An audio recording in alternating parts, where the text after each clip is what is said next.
ආයිබෝන් පුතා සිළුම දරුවන්ට අද 2023 අපසු සස්පෙළ විභාගයට පෙනී සිටීමට නියමිත දරුවෝ වෙනුවෙන් අපි අලුත් පාඩමක් පටන් ගන්නවා. ඒ තමයි පෘථිවියේ ව්‍යුහය පස සහ පාසාන කියන පාඩම එකකය. දැන් මේ පාඩම යටතේ අපි සාකච්ඡා කරන්නේ පොළව අභ්‍යන්තරය පිළිබඳව. එතකොට පොළව අභ්‍යන්තරය එහෙම නැත්නම් මේ සැකස්ම කොහොමද නිර්මාණය වෙලා තියෙන්නේ? මොනවද පොළව අභ්‍යන්තරයේ තියෙන්නේ? ඒ වගේම මොනවද ගති ලක්ෂණ නේද? ඊළඟට මේ පෘථුවියේ පාසාන පද්ධතිය කොහොමද පාසාන හැදිලා තියෙන්නේ? පාසාන වර්ග, පාසාන ජීර්ණය, ඊළඟට පෘථුවියේ පස නිර්මාණය නේද? පසේ භෞතික ගුණාංග, රසායනික ගුණාංග, ඊළඟට ශ්‍රී ලංකාවේ පස, ශ්‍රී ලංකාවේ පාසාන, ශ්‍රී ලංකාවේ khනිජ මේ සියල්ල මේ පාඩම එකක යටතේ අපි සාකච්ඡා කරනවා. හැබැයි අපිට මුලින්ම යෙදিলা තියෙන්නේ පෘථුවි අභ්‍යන්තරය එහෙම නැත්නම් පෘථුවියේ ව්‍යුහය පිළිබඳව සාකච්ඡා කරන්න. පුතා පෘථුවියේ ව්‍යුහය කතා කරන්න කලින් මම හිතුවා දැන් ඔයාලා අලුතෙන් විෂය තෝරපු ළමයි ඒ නිසා දැනගෙන ඉන්න ඕන මේ පෘථුවියේ සම්භවය නැත්නම් උපත කොහොමද සිද්ධ වුනේ කියන එක පිළිබඳව. පුතා පෘථුවිය කියන එක අද මේ තත්වයෙන් අපිට පෙනුනට හැබැයි දැනට අවුරුදු බිලියන 4.6කට පෙර පෘථුවියේ තත්වය ගොඩක් වෙනස්. ජීවයක් තිබුණේ නැහැ. හරි. එතකොට පෘථුවියත් බිහි වෙන්න කලින් විශ්වය බිහි වුණේ. අපි එතන ඉඳලා එමු. රයිට්. අපි මෙතනට එමු. මෙතනට එන්න කලින් ඊටත් කලින් විශ්වය බිහි වුණේ. එතනින් පටන් ගමු. ඒ ටිකත් අපි කතා කරගෙන එමු අපිට වෙලාවක් තියෙන හින්දා. සාමාන්‍යයෙන් පුතා පිළිගන්නවා මේ විශ්වය බිහි වුණේ දැනට අවුරුදු බිලියන 13.8කට විතර පෙර ආතුව කියලා. ඒ කියන්නේ විශ්වය බිහි වුණේ දැනට අවුරුදු බිලියන 13.8කට පෙර.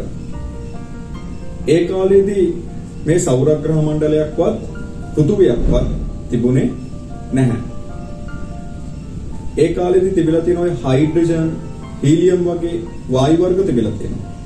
ලිතියම් වගේ දේවල් චුට්ටක් විතර තිබිලා තියෙනවා. එහෙම නැතුව මේ සෞරග්‍රහ මණ්ඩල ඒව ඇතුලේ ග්‍රහලෝක මොහොත් තිබිලා නැහැ. දැන් මේ විශ්වය බිහිවීම පිළිබඳව මත කිහිපයක් තියෙනවා. එකෙන් වඩාත්ම පිළිගන්න මතය තමයි Big Bang Theory. ඔයගොල්ලෝ මේක අහලත් ඇති Big Bang Theory. නේද? මේක එහෙම මෙහෙම සමහර විට අහලා ඇති. ඉතින් මේක පිළිබඳව මම ගොඩාක් ගැඹුරු සාකච්ඡා කරන්නේ නැහැ පුතා මෙතනදී.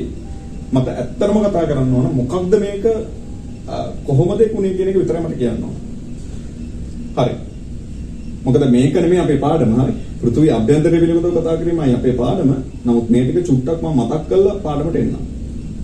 දැන් Big Bang Theory එකෙන් කියන්නේ ඒ විශ්වය තුළ මුලින්ම ඇතිවෙච්ච ඊ타ත්ම කුඩා ලක්ෂයක් කේන්ද්‍රයක් ආලෝකයේ වේගයටත් වඩා වේගවත්ව විශාලණය වෙලා විශ්වය හැදුණා කියලා තමයි කියන්නේ. ඒක මහා පිපුරුම් වාදය. මේකට කියන සිංහල නම මහා පිපුරුම් වාදය. ඒ මහා කේන්ද්‍රය නැත්නම් කුඩා කේන්ද්‍රය හඳුන්වලා තියෙන්නේ මේ කොස්මික් එග් එකක්. ඒක නිකන් කොස්මික් එග් එකක් වගේලු. හරි. Cosmic egg. කොස්මික් එග් කියලා තමයි ඒකට කියන්නේ. ඒක ආලෝකයේ වේගයටත් වඩා විශාල වේගයකින් විශාලණය වුණා කියලා තමයි කියන්නේ. ඔබට පේනවා මේ විශාලණය වෙච්ච ස්වභාවය. Expansion of universe. විශ්වයේ ප්‍රසාරණය. නැත්නම් විශාලණය මොකක් හරි. right. දැන් ඔබට පේනවා ඇති ඒකේ ඇතුලේ විශ්වය ඇතුලේ මන්දාකිනි නේද? ගොඩක් තියෙනවා. ඉතින් ඔබට පේනද ඒක හරි මේක ගැන කතා කරන එක ඉතින් වෙනම කතා කරන්න ඕන මාතෘකාවක්. හරි. චුට්ටක් මම මේ අවබෝධයක් දෙන්නේ. දැන් මෙහෙම විශ්වය විශාලණය වෙනවා කියලා හොයාගෙන තියෙන්නේ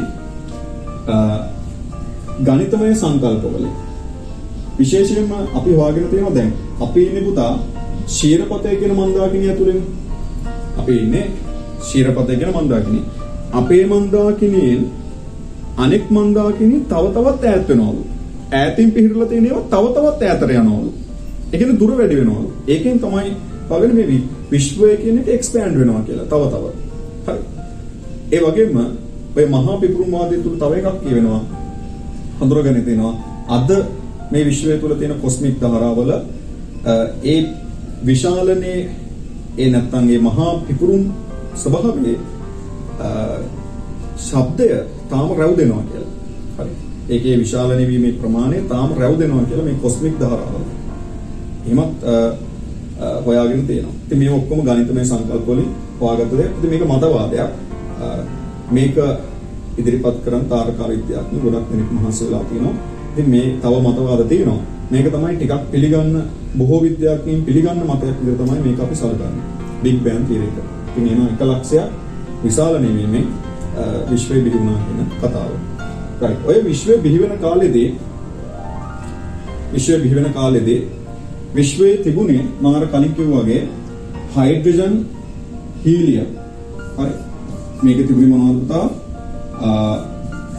හයිඩ්‍රජන් හීලියම් වගේ වායු වර්ග, ඒ වගේම ලිතියම් චුට්ටක් විතර තිබිලා තියෙනවා. ප්‍රධාන වශයෙන්ම තිබිලා තියෙන්නේ හයිඩ්‍රජන් සහ හීලියම්. හරි. ලිතියම් චුට්ටක් විතර තිබිලා තියෙනවා ওই කාලෙදී මේ ඒ විශ්වය තුල. එතකොට හැදිලා තියෙන මුල්ම තාරකා පද්ධතිය ඒ කාලෙදී විශ්වය තුල. මුල්ම තාරකා පද්ධතිය. දැන් මේ මුල්ම තාරකා පද්ධතිය හැදෙනකොට හීලියම් කියන වායුව තමයි දායක වෙලා තියෙන්නේ. හීලියම් වලින් තමයි හැදලා තියෙන්නේ. ඊට පස්සේ මේ තාරකා ටික ටික විශාල වෙනකොට තාරකා අභ්‍යන්තරයේ ඔක්සිජන්, අයන, සිලිකන් වාගේ දේවලු තාරකා අභ්‍යන්තරයේ හැදලා තියෙනවා. කියන්නේ හරය වගේ වෙනකොට තාරකාවල ඇතුළත හරය නිර්මාණය වෙලා තියෙනවා. ඊට පස්සේ දැන් මේ තාරකා ටික ටික වයසට යනවා. කාලයත් එක්ක මේවා ඉදිමිලා විශාලනේ වෙලා අන්තිමේදී මේව පුපුරලා යනවා මේ තාරකා. හරි. පුපුරලා ගියාම ඒවැ අර ගැප් වෙලා තිබිච්ච ඔක්සිජන්, යකඩ වාගේ දේවල්, සිලිකන් වාගේ දේවල් වායු වලට තිබිච්ච විශ්වයට මුදා හැරෙනවා. හරි. එහෙම තමයි ඒ කාලේදී මුල්ම වායුන් නිර්මාණය වෙලා තියෙන්නේ. මුලින්ම තිබෙන හයිඩ්‍රජන් හීලියම් විතරයි. ඊට පස්සේ තව වායුන් වර්ග හැදෙන්න තාරකාවල බලපෑමකුත් තියෙනවා. ඊළඟට මේ දැන් පෘථුවිය අපිට ආසන්නතම තරුවනේ පුතා සූර්යයා කියන්නේ තරුවක්නේ. දැන් ඔයගලන් ප්‍රශ්නයක් ඇති. ඒතකොට සූර්යයාත් ඔය විදිහට පුපුරලා විනාශ වෙලා යයිද? ඒක වෙන්න පුළුවන්. හැබැයි ඒක අදහෙට වෙන්නේ නැහැ. මොකද අපිට ඉන්නේ බොහොම ලාබාල, හරි තරුණ, හරි ජව සම්පන්න සූර්යයෙක්. ඒ නිසා දැන්ම ඒ දේ නම් වෙන්නේ නැහැ. හරි. ඉතින් කවදා හරි දවසක අපේ සූර්යයාත් වයසට ගිහිල්ලා පුපුරලා විනාශ වෙලා යන්න පුළුවන්. right. එතකොට මෙන්න මෙහෙම හැදිච්ච විශ්වය තුල තමයි සෞරග්‍රහ මණ්ඩලය සහ ඒක පිහිටි ක්ෂීරපතය කියන එක බිහි වෙන්නේ. එහෙනම් දැන් අපි කතා කරන්න යන්නේ පෘථුවියේ උපත පිළිබඳව. පෘථුවියේ උපත කතා කරනකොට අපිට සෞරග්‍රහ මණ්ඩලයේ උපත පිළිබඳව කතා කරන්න වෙනවා. මොකද ওই දෙකම එකම විට එකම කාලේ තමයි නිර්මාණය වුනේ. නිසා දෙකම එකයි. පෘථුවියේ උපත කතා කරලා සෞරග්‍රහ මණ්ඩලයේ උපත කතා කරලා දෙකම එකයි. මොකද දෙන්නම උපත ලැබුවේ එක විදිහට එකවර. right. එතකොට දැන් මේ කොයි කාලෙද සෞරග්‍රහ මණ්ඩලය බිහි වෙන්නේ? දැන් විශ්වය බිහි වෙන්නේ අවුරුදු බිලියන 13.8කට පෙර. පුතා මේ සෞරග්‍රහ මණ්ඩලය බිහි වෙන්නේ වසර බිලියන 4.6කට පෙර. දශම ගන්න 4.6කට පෙර තමයි මේක බිහි වෙන්නේ. ඒ කියන්නේ මිලියන වලින් ගත්තොත් එම 4600කට පෙර තමයි මේ සෞරග්‍රහ මණ්ඩලය සහ පෘථුවිය බිහි වෙන්නේ. එන විශ්වය බිහි වෙලා ගොඩ කාලයකට පස්සේනේ. දැන් මේ විශ්වය මේ සෞරග්‍රහ මණ්ඩලය පිහිටලා තියෙන්නේ ක්ෂීරපතය කියන මන්දාකිණිය ඇතුලේ. ක්ෂීරපතය කියන මන්දාකිණිය ඇතුලේ.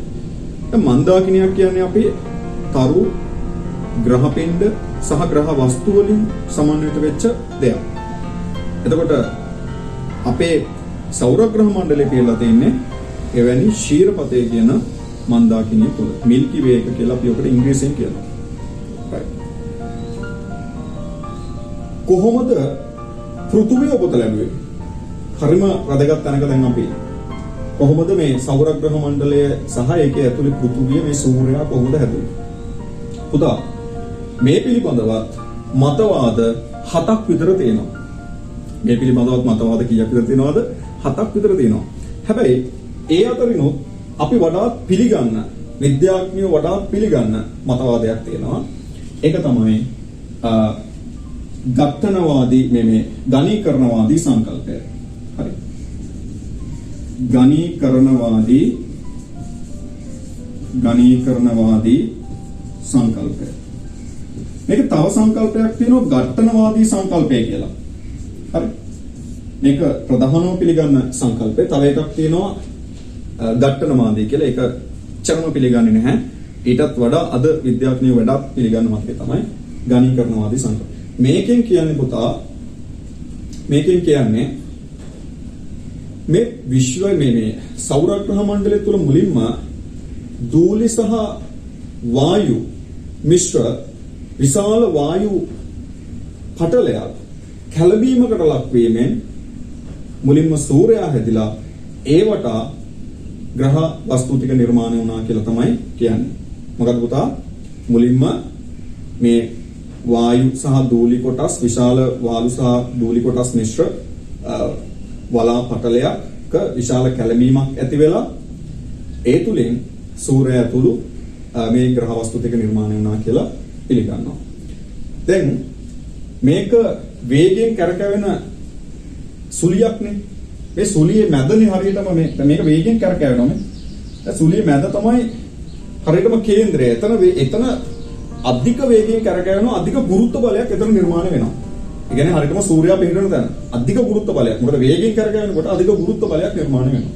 ඒකත් එක්ක එතන මොකක් නිර්මාණය වෙනවද? එතන උෂ්ණත්වයකුත් නිර්මාණය වෙනවා. හීලියම් වායු ටිකත් එතනට එකතු වෙනවා. හයිඩ්‍රජන් වායු ටිකත් එකතු වෙනවා. ඔය ඔක්කොගේම බලපෑමෙන් චූටි අපේ ලාබාල සූර්යයාගේ ප්‍රාථමික අවස්ථාව බිහි වෙනවා. ඒ කියන්නේ සූර්යයා කියන තරුවේ ප්‍රාථමික අවස්ථාව බිහි වෙනව නැද? හරි. ඊට පස්සේ කාලයක් යනකොට ඔහොම තව වේගයෙන් මෙහෙම කරකැවෙනකොට දැන් ග්‍රහ පින්ඩ කොටස් මේකේ වටේ කරකැවෙනවා. දූවිලි කොටස් මේකේ වටේ කරකැවෙනවා. හරි. ඒතර මැද කේන්ද්‍රය තුල තමයි දැන් ඔන්න සූර්යයා බිහි වීගෙන එන්නේ ටික තරුවක් වාගේ. ඔන්න ටිකක් ඔන්න වර්ධනය වෙලා සූර්යයා. දැන් ඔන්න සූර්යාගේ ගිනි දැල් එහෙම ටිකක් ඇති වෙලා. නේ? දැන් මේ බලන්න මේ මේකනුත් පැහැදිලි කරන්නේ ඒක. මෙතන මුලින්ම අර දූලි සහ වායුන් මිශ්‍ර වෙච්ච වලාපටලය තියෙනවා. දැන් ඒකේ කැළඹීමක් ඇති වෙනවා. එහෙම වේගයෙන් කරකැවෙනවා මේ පැත්තට. හරි. කරකැවෙනවම ඊට පස්සේ අර මැද අධික ගුරුත්ව බලය සහ උෂ්ණත්වයෙන් හින්දා සූර්යයා කියන තරුවේ ප්‍රාථමික අවස්ථාව බිහි වෙනවා. ඊට පස්සේ තවත් කරකැවෙනකොට ඒකේ මත ගිනි දැල් ඇති වෙලා උෂ්ණත්වය ගොඩාක් අධික වෙලා හයිඩ්‍රජන් හීලියම් බවට පත් වීගෙන ඔහොම සූර්යාගේ උෂ්ණත්වය සෙල්සියස්ක 6000ක් මට්ටමකට වර්ධනය වෙනවා. දැන් තාම කරකැවෙනවා. හරි. තාම මේ පෘථුවිය හැදිලාද? නෑ තාම බිහි වෙලා නෑ. හරි. දැන් මේක වෙමින් පවතින මේක කාල සීමාව තුල තාම පෘථුවිය සහ ග්‍රහ වස්තු හැදිලා නෑ. පෘථුවිය ඇතුළේ ඔය තියෙනවා දැන් අපි 8ක් කතා කරනවානේ. ඔය 8 එකක්වත් හැදිලා නෑ. හැබැයි දැන් මේ සූර්යයා වටා කරකැවෙන හරියට කක්ෂයකුත් නැහැ. හැබැයි එයා වටා කරකැවි තියෙන මොනවද? ග්‍රහ පින්ඩ කොටස්. හරි. ඊට පස්සේ මොකද වෙන්නේ? ඒ ග්‍රහ පින්ඩ එකිනෙක ගැටෙනවා. මේ බලන්න. හරි. මේ ග්‍රහ පින්ඩ දැන් මේ සූර්යයා වටා කරකැවි තියෙන ග්‍රහ පින්ඩ එකිනෙක ගැටෙනවා. ඒතකොට ග්‍රහ පින්ඩ විශාල වෙනවා. අපිට පේනවා ඇති. මේ ග්‍රහ පින්ඩ විශාල වෙනවා. හරි. ඔය තව ඒවා එකතු වෙලා ඔබ මේකේ යම් තාක් දුරකට පේනවා ඇති. දැන් ටිකක් කලුවරයි. right? දැන් මෙහෙම කරකැවි යනකොට තව ග්‍රහ පින්ඩ එකතු වෙලා අන්න දැන් ටිකක් විශාල මට්ටමකට හැදෙනවා මේ පෘථුවිය. right? පෘථුවිය සහ අනිකුත් ග්‍රහ ලෝක ටිකත් ওই විදිහට තමයි හැදෙන්නේ. right? දැන් මේකේ උෂ්ණත්වය අධිකයි. එතකොට පෘථුවිය බිහි වෙන කාලේ ජීවියක් තිබුණාද? නැහැ. මොන ජීවියක්ද පුතේ මේකේ? මේ සම්පූර්ණම යමහල් විතහර වෙනවා. ගිනි දැල් හරි මේකේ සම්පූර්ණ යකඩ ගුලියක් උණු වෙච්ච යකඩ ගුලියක් හා සමානයි මේ මුලින්ම පෘථුවිය වෙනවා. දැන් ඔහොම දැන් ඔන්න ග්‍රහ වස්තු ටික හැදුනා. ප්‍රධාන වශයෙන් එකතු වෙච්ච ලොකු අටක් විතර හැදුනා. ඒ තව පොඩි පොඩි ඒවා දූලි කොටස් ගොඩාක් තියෙනවා දැන්. හරි. ඊට පස්සේ මොකද වෙන්නේ? අර බරින් වැඩි මූලද්‍රව්‍යයන් ඒ ග්‍රහ වස්තු වල අභ්‍යන්තරයට කිලා බහිනවා. බරින් අඩු මූලද්‍රව්‍යයන් වලින් ඒ ග්‍රහ වස්තු වල මණ්ඩල කලාපය නිර්මාණය වෙනවා. දැන් අපි පෘථුවියත් ඉස්සරහට මම උගන්වනවා ඇතුළතම තියෙන ගොඩක් වෙලාවට යකඩ නිකල් බොහොම බර දේවල් පෘථුවි හරය හැදලා තියෙන්නේ. හරි. කියන පොළව ඇතුලේ ගත්තොත් මෙහෙම ස්තරායනයක් තියෙනවානේ. හරි. දැන් පොළව ඇතුලේ ගත්තොත් එහෙම අපිට මේ වගේ ස්තරායනයක් හඳුනා ගන්න පුළුවන්. මතු පිටේ. හරි. මේකේ කබල කලාප එකක් එනවා. ඊළඟට ඉහළ ප්‍රාවරණය, පහළ ප්‍රාවරණය, බාහිර හරය, අභ්‍යන්තර හරය කියලා ඔහොම ස්තර තියෙනවා. ওই ස්තරෙහි මෙන්න මේ හරය, අභ්‍යන්තර හරයයි බාහිර හරයයි දෙකම මේ අධික විදිහට උණුසුම්.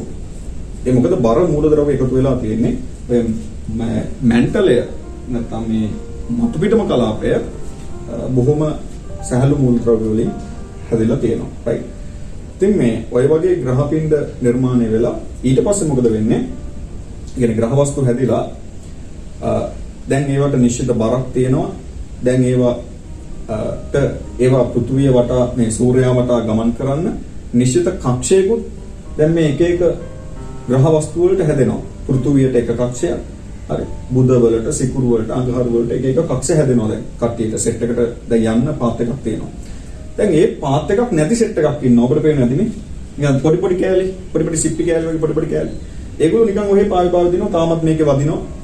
එතෙන් ඔහොම තියෙන කාලෙදී එකපාරට සූර්යාගේ දීප්තිය ගොඩාක් වැඩි වෙලා විශාල ශක්තියක් මුදා හැරෙනවා. එකවර. එතකොට මොකද වෙන්නේ? ඒකත් එක්ක අර සූර්යා වටේ හරියට කක්ෂයක් නැතුව තිබිච්ච ඔහේ දූලි අංශු අරවත් පොඩි ග්‍රහ පිණ්ඩ කොටස් ඔක්කොම සෞර ග්‍රහ මණ්ඩලයෙන් පිටතට වීසි වෙනවා. වීසි වෙලා යනවා. එතකොට දැන් මොන සෞර ග්‍රහ මණ්ඩලය තුල ඉතුරු වෙන්නේ පොඩි වාමන ග්‍රහයන් සහ ප්‍රධාන ග්‍රහයන් 7ක් නේ 8ක් විතර ඉතුරු වෙනවා. හරි. ප්ලූටෝත් එක ගත්තොත් 9යි. නමුත් ප්ලූටෝ අපි ග්‍රහයක් විදිහට සලකන්නේ නැහැ. මොකද එයා තාම ග්‍රහ පිණ්ඩයක් මට්ටමේ ඉන්නේ. මොකද එයාට නිශ්චිත කක්ෂයක් හරියටම නැහැ සමහරවිට. දැන් නෙප්චූන් වලට තියෙනවා. හරි. ඒ නිසා අපි ප්ලූටෝ ග්‍රහ වස්තුවක් විදිහට පිළිගන්නේ නැහැ. ඒක නිකන් ග්‍රහ පිණ්ඩයක් විදිහට ගන්නෙ. එහෙම බලවම ග්‍රහ වස්තු 8ක් තියෙනවා. ඔය 8ට නිශ්චිත ගමන් මාර්ගයක් තියෙනවා. එහෙම තමයි සෞර ග්‍රහ මණ්ඩලය හැදුනේ. right. දැන් ඔන්න පෘථුවිය ගැන දැන් අපි කතා කරමු. right. ප්‍රථම හේඩියන් යුගය කියන්නේ පෘථුවියේ මේ අවධිය නිකන් අර අපායක් වගේ තමයි. හරි. ඒ කියන්නේ මේක සම්පූර්ණයෙන්ම ගිනිගෙන දැවෙන යකඩ බෝලයක් වගේ. මේක යමහල් විදහරණය වෙනවා. ඔබ දන්නවනේ යමහල් කියන්නේ ගිනි කඳු නේ. මේකේ අභ්‍යන්තරයෙන් උණු වෙච්ච ලාවා මැග්ම මතු පිටට එනවා. හැමතැනම ගිනි කඳු පුපුරනවා. හරි. මේ විදිහට මහා මේ ගිනි බෝලයක් විදියට තමයි පෘථුවිය මුලින්ම තිබුණේ. ජීවයක් තියෙන්න හිතලවත් නැහැ මේ කාලෙදී. ඒ කියන්නේ බිලියන 4.6කට විතර පෙර. 4.5 වගේ මට්ටම තමයි මේ අවදි වෙනකොට. එතකොට අර සූර්යයා හැදිලා එතන මේ පොඩි වෙනසක් වෙන්න බෑ. ඒතර මේ 4.5 වගේ කාලෙදී. දැන් මේ කාලෙදී පෘථුවිය තුල අද වගේ වායු ගෝලයක් නැහැ. හරි. ජල ගෝලයකුත් නැහැ. ජෛව ගෝලයක් කොහොමදවත් නැහැ. හරි. ශිලා ගෝලයේ තිබුණාට ඒකේ පසක් පාසාන කියලා දෙයක් නැහැ. පසක් කියලා දෙයක් නැහැ. ඒකට ශාක වර්ධනයක් වෙන්න විදිහක් නැහැ කොහොමදවත්. දැන් අපි දන්නවා කොහොමද පෘථුවිය තුල ජෛව ගෝලයක් හැදෙන්නේ අර තුන් දෙනාගේ අන්තර් සම්බන්ධතාවය තුල. කවුද? වායු ගෝලයයි, ශිලා ගෝලයයි, ජල ගෝලයයි.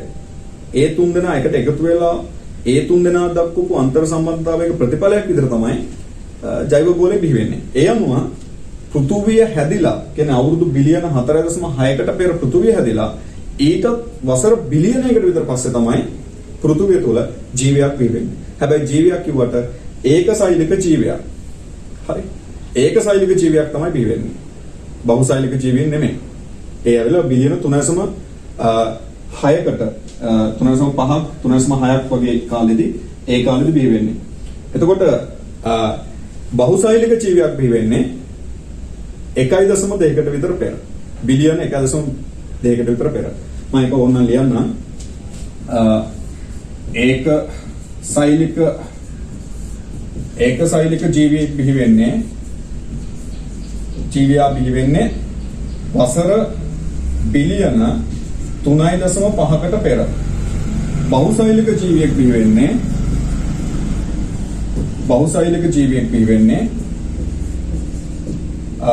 වසර බිලියන 1.2කට, කියන්නේ මිලියන 1200කට පමණ පෙර තමයි බහුසෛලික ජීවියෙක් පෘථිවිය තුල බිහි වෙන්නේ. right? බහුසෛලික ජීවියෙක්. හරි. එතකොට මේ දැන් ඔයගොල්ලෝ තව ප්‍රශ්නයක් තියෙනවා සර්, මේ හොඳට සත්තු හරියට හොඳට බිහි වෙන්නේ සාංග බිහි වෙන්නේ මොන කාලෙ? මම ඉස්සරහට කියන්න. හරි? මොන කාලෙද බිහි වෙන්නේ කියලා. දැන් ඔන්න පෘථිවිය මුලින්ම බිහි වෙනකොට පෘථිවිය මහා ගිනිගෙන දැවෙන බෝලයක් විතර තමයි තිබුණේ. හරි? මේකෙන් මේ යමහල් විදාහරණය වෙනවා මෙහෙම. හරි? ඔය වගේ මැග්මා ගලාගෙන ඇවිල්ලා මේ මේකේ මෙහෙම මේ යමහල් විදාහරණය මේකේ. හරි? ඔය විදිහට තමයි තිබුණේ, මැග්මා ගලාගෙන එනවා පොළොව ඇතුලේ හැම තැනම යමහල් විදාහරණය වෙනවා. හරි? ගිනිගෙන දැවෙන බෝලයක් විතර තිබුණේ. ඊට පස්සේ කාලයක් යනකොට පෘථුවිය තුල පෘථුවියට උල්කාපාත පටන් ගන්න ගන්නවා. ඔහම යනකොට උල්කාපාත. දැන් මෙහෙම පෘථුවිය අත්‍තරම ගත්තොත් පුතා පෘථුවිය ගෝලාකාර නෑනේ. අපි පෘථුවිය ගෝලාකාර විදිහට අඳකට පෘථුවිය හරි හැඩේ ගෝලාකාර නෙමෙයි. මෙන්න මේ වගේ හැඩයක් පෘථුවියට තියෙන්නේ. ඔන්න වගේ හැඩයක් තමයි පෘථුවියට තියෙන්නේ. ගෝලාකාර නෑ. මේක අපිට මෙහෙම අපි ගෝලාකාර විදිහට මෙහෙම ආදර්ශයක් විදිහට තමයි අපි හදාගෙන තියෙන්නේ. මම හරිනේ පුතා. ඔන්නෝම අපි ආදර්ශයක් විදිහට තමයි රවුමක් හදාගෙන තියෙන්නේ.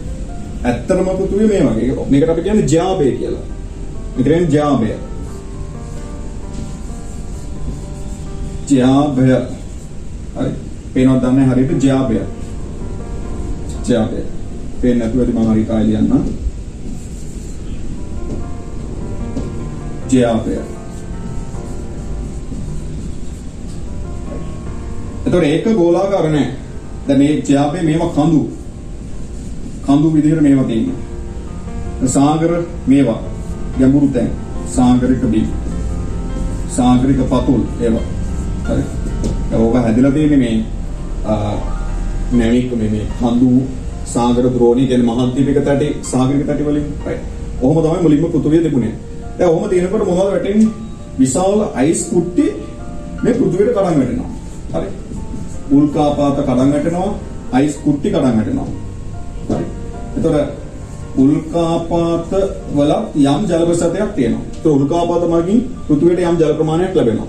ඒ වගේම දැන් අලුතෙන් හොයාගෙන තියෙනවා පෘථුවිය හැදෙනකොට පෘථුවිය තුල යම් ජල ප්‍රසාදයක් තිබුණා කියලා. හරි. පෘථුවිය හැදෙනකොටම පෘථුවිය තුල ජලය තිබුණා කියලා. අලුතෙන් හොයාගෙන තියෙනවා. ඒතර මේ විදිහට උල්කාපාත වලිනුත් ජලය වැටිලා තියෙනවා. ඒ වගේම අයිස් කුට්ටි කරන් වැටිලා පෘථුවියට ජලය ලැබිලා තියෙනවා. හරි. ඒ කාලේ හිටියේ නැති එක හොඳයි. හිටියනම් අයිස් කුට්ටියකින් කන්න වෙනවා අපිට නේ. හරි. ඉතින් එහෙම තමයි වැඩේ වෙලා තියෙන්නේ. ඊට පස්සේ දැන් ඔන්න පෘථුවියට ජලය ඇවිල්ලා ඒ ජලය මේවා පිරෙනවා. යම් ප්‍රමාණයකට ඒ ජලය ටික මේවා ඒ අර පතුල් ද්‍රෝණි කලාපවල මේ ජලය පිරෙනවා. මෙන්න මේවා. පැහැදිලිද? right. එතනද මේ තාම වායු ගෝලයක් එහෙම හැදිලා නැහැ.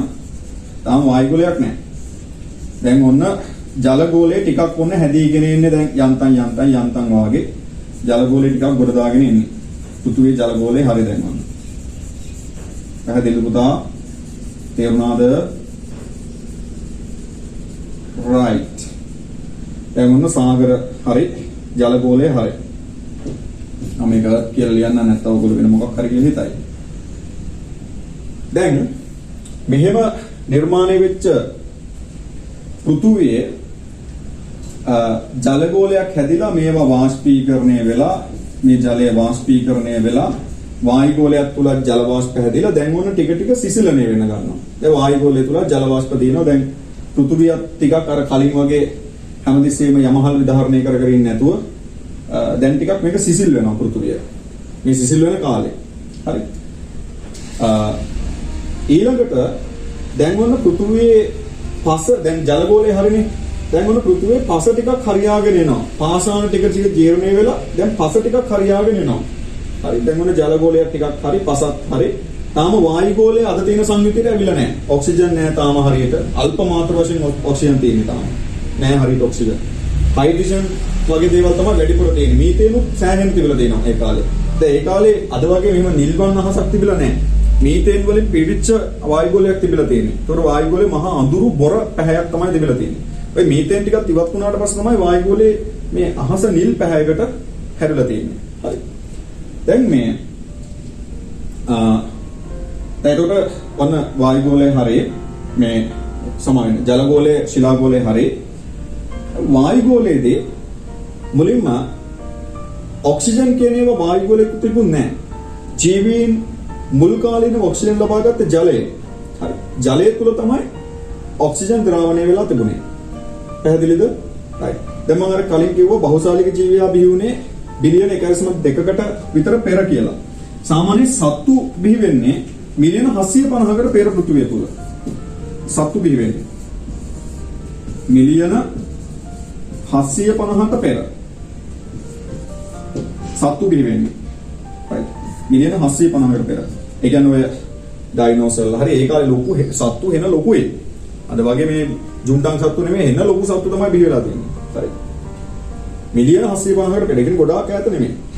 මේ අපිට ටිකක් ආසන්නයි නේ. ඊළඟට ශාක බිහි වෙලා තියෙන මිලියන 900කට විතර පෙර. පෘථිවිය තුල ශාක බිහි වෙලා තියෙන්නේ. ශාක මිලියන 900කට විතර පෙර තමයි බිහි වෙලා තියෙන්නේ. පෙර පෘථිවිය.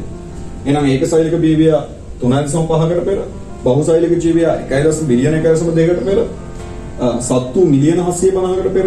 සත්තු කියන්නේ හරියට මේ බහුපා සිව්පා එහෙම සත්තු බිහි වෙලා තියෙන්නේ මිලියන 750කට පෙර, ශාක මිලියන 900කට පෙර. මුලින්ම ජීවීන් බහුසෛලික ජීවීන් එහෙම මුලින්ම බිහි වුණේ සාගරය තුල. ඒතර ඒගොල්ලෝ ඔක්සිජන් ලබාගත්තේ සාගරේ. ඒගොල්ලෝ ඔක්සිජන් ලබාගත්තේ සාගරේ. සාගර ජලයේ ඔක්සිජන් ද්‍රාවණය වෙලා තිබුණා. ඊළඟට පුතා මේ වායු ගෝලයට ඔක්සිජන් එකතු වුණේ යම්කිසි ක්‍රියාවලියක් පස්සේ. විශේෂයෙන්ම දැනට වසර බිලියන 2.7කට විතර පෙර. හරි. වසර බිලියන 2.7කට පෙර 2.7කට පෙර සාගරවල බිහි වෙලා තියෙනවා සයානෝ කියලා. හරි. සයානෝ. හරි.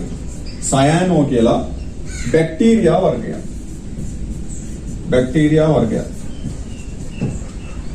මේගොල්ලෝ ප්‍රභාසංශ්ලේෂණ කටයුත්තක් සිදු කරලා තියෙනවා සාගරවල. ඒගොල්ලෝ සිදු කරපු ප්‍රභාසංශ්ලේෂණයේ හින්දා ඒගොල්ලෝ ප්‍රභාසංශ්ලේෂණය කරනවා. ඒ ප්‍රභාසංශ්ලේෂණයේ හින්දා අන්න O2 වායු ගෝලයට එකතු වෙනවා.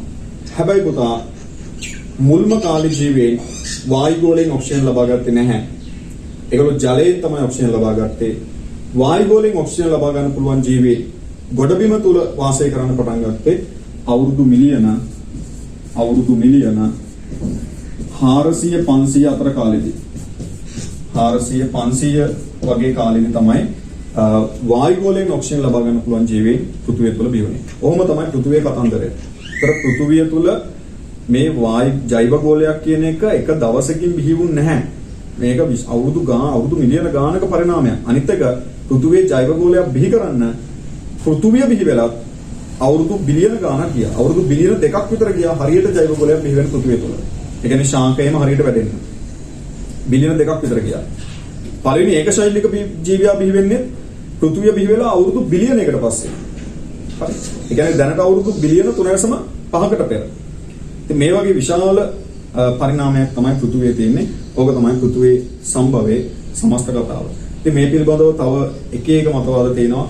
බුදුදහමෙත් පෘථිවිය බිහිවීම පිළිබඳව ඉදිරිපත් කරලා තියෙනවා දීඝනිකායේ අග්ගඤ්ඤ සූත්‍රය තුල.